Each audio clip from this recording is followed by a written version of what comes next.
Sederhana saja, kalau menurut ilmu ekonomi, saya nggak tahu ilmunya Seto apa, menurut ilmu ekonomi nilai tambah itu adalah output minus input antara. Outputnya misalnya produk smelter, input antaranya kan nikel. Itu yang langsung.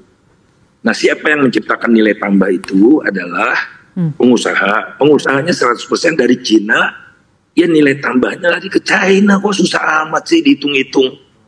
Kemudian kedua, modalnya dari China. Ya, jadi modalnya itu dari bank China. Bayar bunganya ke bank China kan, bukan ke bank Mandiri, bukan ke bank BRI kan. 100% diambil oleh China. Kemudian, nah ini debat saya dengan Seto kan, nilai tambah, laba, dan bunga itu kan dikenakan pajak.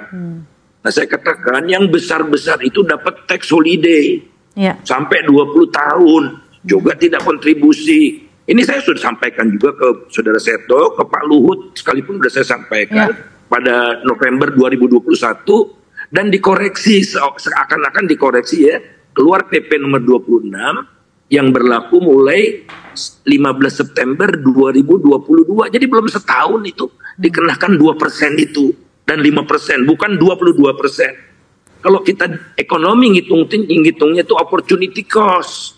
Jadi saya bertanya kepada pemerintah, berapa pendapatan yang seharusnya didapat pemerintah hilang.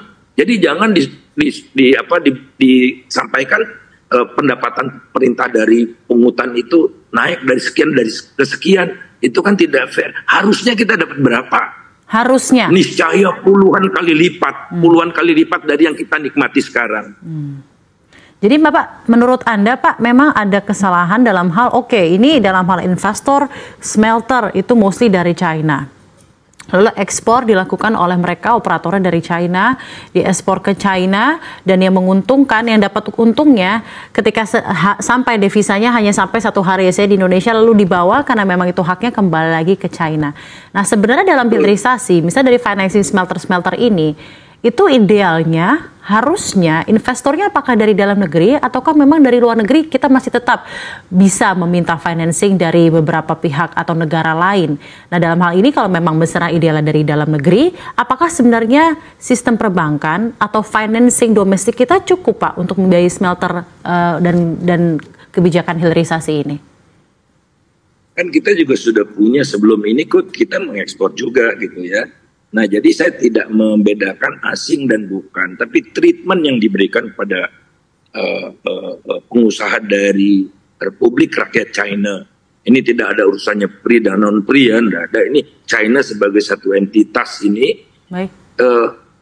Pertanyaan saya, mengapa dipilih hilirisasi? Jadi yang terjadi hilirisasi nikel di Indonesia untuk mendukung industrialisasi di China, itu kan menurut saya kebodohan luar biasa ya.